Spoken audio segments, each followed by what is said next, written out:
Hey guys, came from 15, back at it with another video for you guys, back with another episode review of Witch Hat Atelier. And dude. This show is getting super good. I don't know what the hell is going on. Qifrey, I think, is doing some forbidden shit. We find out, okay, it was the Brim Cats who was the cause for what happened, but Jesus, man, this show is going insane. This show is going insane, right? So obviously, the last time we talked about Witch Hat Atelier is you had it to where Coco and Agate, they were helping out the people who needed to have the son helped out because he did a dumbass thing and just had to go get the resources, and it caused a landfill. So what essentially happened was everything happened, they saved the day, but then they look down after being captured by these witch knights, and they see, boom, it just looks like damn near sand all over the place, and they're like, what the hell? And they give it away like, my magic should not have been able to do that. And basically got the knights for like, oh, so there was you. Boom. So you get the part of the episode where you get that cliffhanger, and it's like, all right, Coco's about to get her memories erased and everything. Now Agate's pipes in, and it's like, whoa. We didn't do nothing. Like, there's no shot or magic was the one reason that caused it. And the knight is like, okay, but who cares? Still, the evidence is there. Regardless, you did it, right? So it looks to the point where Coco is about to get her memories erased and everything, and stuff like that. And that's kind of the whole thing, right? And basically the dude's like saying, you'll forget basically your sense of self and everything. So yes. But anyways, this is when the other girls end up getting involved, and they save Coco and Agate, and then Qifrey gets involved, and then eventually the knight's like, huh, of course this would be your apprentices. And basically Qifrey's like, listen, they didn't do nothing. This has to be your work of somebody else. And obviously the knights are like, please, this ain't nothing to do. They clearly did this. And obviously Qifrey's like, why are you going to basically accuse somebody of doing something if they didn't do it, right? So it gets to the point where, and then too, Qifrey's also mentions like, how the hell can you be worried about these witches right now when these people need freaking help down below, and our job is to help them.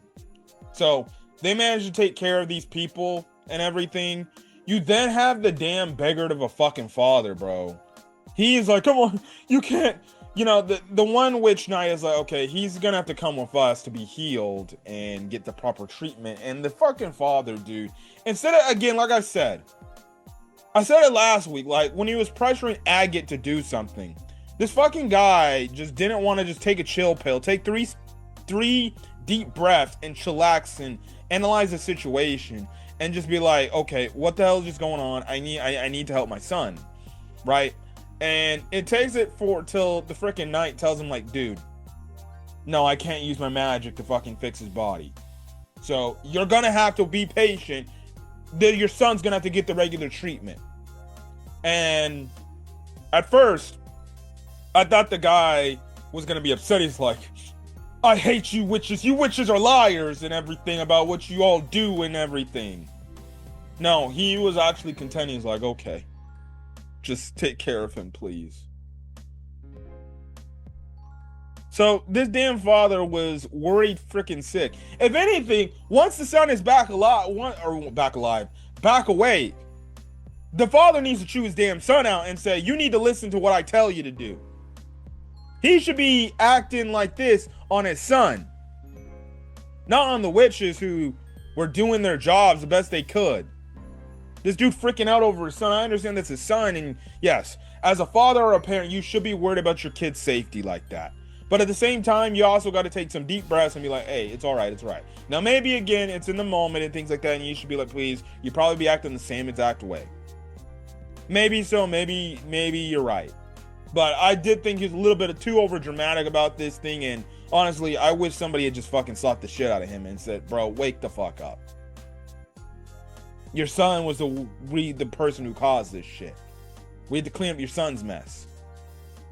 Anyways, Coco does the same exact spell that she did to show the guy, and that's basically what happened, right? And the dude's like, all right, interesting. He then grabs her hands and he's like looking at her to make sure like she wasn't writing any ink on her body or something like that.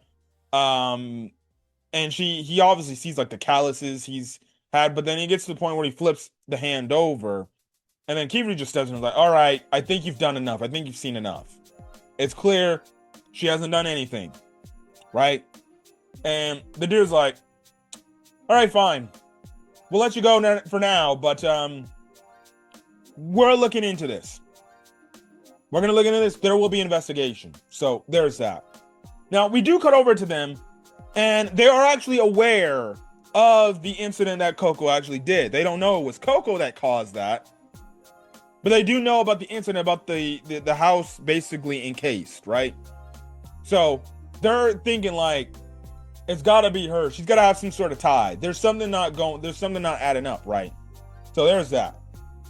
So then you get this moment to where eventually they kind of make a bridge encasing, and it makes the water flow again. So the water back and flowing, should overflow and everything. But again, like I said, even when you go see the Knights, you can see the devastation this spell caused, which was mostly through the brim caps.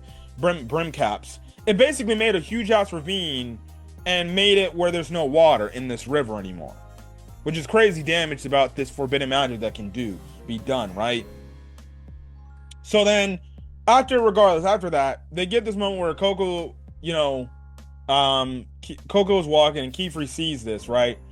And he sees her hat and obviously her ink jar. He gives it back. He's like, hey, here's your hat. Look, you mustn't not lose this and everything. She's like, yes, sir. Right. Also, too, Agate does kind of get a little her and Agate kind of get a little bit scolding just from the standpoint of like, hey, it was very dangerous to unleash magic like that in front of people, right? Because it's frowned upon to use magic in front of people like that or draw up something, because in any instance somebody sees you drawing, well, then it's going to give away like, wait, I could do magic too, right? And that's also obviously the case, because Qifrey's like, see, which we got off lucky today because they didn't really see you guys, but in any event they did see you, well, we would have to erase their memories.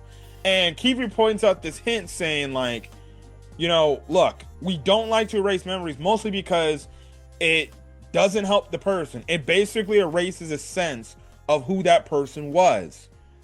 Of course, makes sense. In any series or anything like that, if you were to erase your memory about something that was integral to you, you would not be the person you are today. There would be a hole there where it's like, all right, you're more dead inside. If anything, you're just a husk, a shell, right? We'll talk about that in a second. But that was the whole thing. But then obviously he was like, well, at least for the job well done, you know what? I think it's warrant you take the second exam. So then you can be able to go out on the field. So, if she passes, she's able to go out on the field with Qifrey and actually do magic stuff, which is cool. So she's happy about that. But going back to the Coco thing, right? So she gets the hat, and then she gets her ink jar. Now Coco looks at the ink jar and she's like, that's weird. And Qifrey's like, what are you talking about? And she's like, the ink jar is full.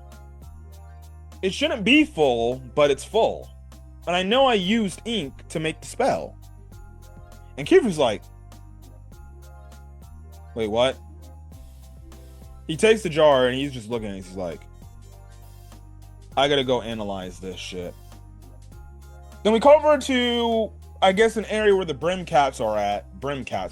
Caps. It sounds like I'm saying cats, but it's caps.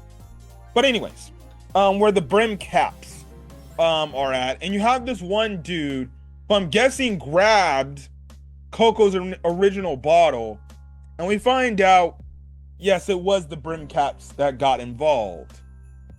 And you just have it to where this guy cuts himself and he kind of dilutes the ink by putting his blood into it. And he's saying his crazy shit. And it's like, oh, fuck. Now you see why it ended up turning into what it was.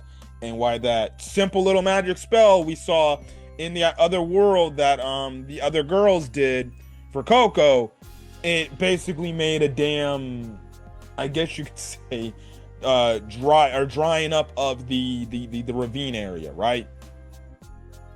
Or the lake, which is crazy. That just adding a simple lick of blood and a difference in it is crazy. So because of this, Qifrey has to look into this situation, right? He's like, hey, I'm gonna tell Coco she still needs to get her actual pen. So I'm gonna go find that pen and everything. And there's that. You go take the girls home. So they go to the same area we saw them a few weeks ago. Now, at first it looks like, oh, he's out today. But eventually the little boy shows up. We get some actually kind of devastating news about the little boy. Coco tries to help this guy. And then when Qifrey unleashed that spell with the whole thing, which we'll talk about in a second, right? It knocked down like these vases with these powder and things like that, right? And the thing about these powder, it had like a name tag to it to know what ingredient was. We later find out, because eventually Coco's like, hey, I can help you and everything. You know, you surely gotta remember. And the dude's like, no, you've done enough, go. We later find out the guy is colorblind, essentially. And the reason why he said how it was hard for him to tell is because he's colorblind. He can't see color. Because at the end of the episode, Coco asks, like, hey, what is this, thing? And essentially, Qifrey's like, oh, that's because, that's only people who can't see in color. And again, magic is this case where, you're not supposed to use magic on somebody's body, even though, like, the right thing to do is probably use magic on somebody like him so he can be able to see color again, or see color at all, and be able to maybe make his life better. But who knows what repercussions could happen by doing that, right? For all the positivity that magic can cause, there is potential a negative outcome. So it made me feel bad for that kid, because it's like, damn, he only sees black and white. Like, crazy, and crazy enough, I do know somebody who is colorblind and slightly colorblind, right? And everything. He's a good friend of mine. It didn't really affect him too much, but he was slightly colorblind and everything, where he saw different colors, and shit like that. So, there's that. But anyways, you then get to the heart of the episode, right? So Qifrey meets up with the old wizard that we met again, and he's like, all right, can you analyze this bottle for me? He's like, all right, sure. And then when he does some digging, he looks closer and he's like, whoa, this is completely different color. This isn't just straight black ink. This got a little hint of blue into it. And then that's when Qifrey's like, oh my goodness. And you just see the side of Qifrey. And Qifrey looks like this, just like an utter, like, this is what I needed. This will lead me to the brim caps. And the old man is like, whoa, what are you talking about, Qifrey? Like, we need to give this evidence to the freaking right people. They need to know about this. And Qifrey's like, no. They will not learn of nothing. You have to promise to keep this quiet, keep this hidden. And again, just like in a few episodes ago when he was telling him about everything that was happening with the incident, telling him to shut up and basically keep this quiet, dude basically backs up. He's like, Qifrey, what is this infatuation with the brim caps that you're trying to look for? What is this whole thing? Qifrey doesn't really explain what he is, or maybe it cuts away before it explains why he's so desperate and looking for the brim caps. And next thing you know, near the tail end of the episode, when the boy is going up to his grandfather to be like, hey, I'm so sorry that this happened. When that light just shown up, it just, everything fell down, but nothing, and everything. And he's like, what light are you talking about? And I saw this and I'm like, oh my goodness, Qifrey just erase this dude's memory. Because he was probably afraid, or he probably knew, I can't trust this guy to keep this a secret. So, Qifrey used, in some instances, forbidden magic because he's not supposed to use magic like that on somebody. And the crazy part is he's doing this in all order to protect Coco. I don't know what Qifrey's end goal is. Again, like I said, is it something to do with revenge? Maybe? I don't know. But it's like he's on this manhunt and he's now finally got the thing that he needs. But at what cost? I would not be shocked if at some point, like, you know, eventually he's going to get found out by using all this stuff and he's going to be arrested and he's going to be no longer a witch. Maybe he gets his memories fucking forgotten. But because of it, he'll have already taught Coco and the others enough of the fucking magic that they need to learn to move on. Which is crazy.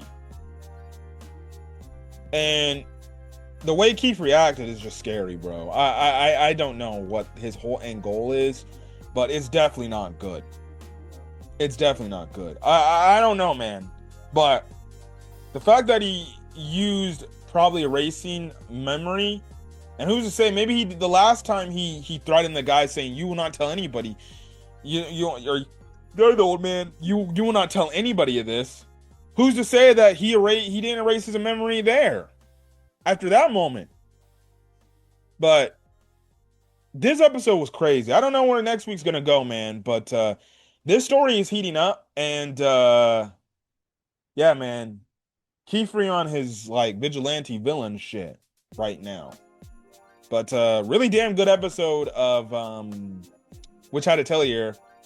I guess we'll see what's going to happen next. But anyways, I'm going to get over, guys. Catch you guys in the next video. Till then, guys, stay safe out there. Have a great rest of your day or your night or when you're watching this video. And I will catch you guys later. Till then, guys, peace.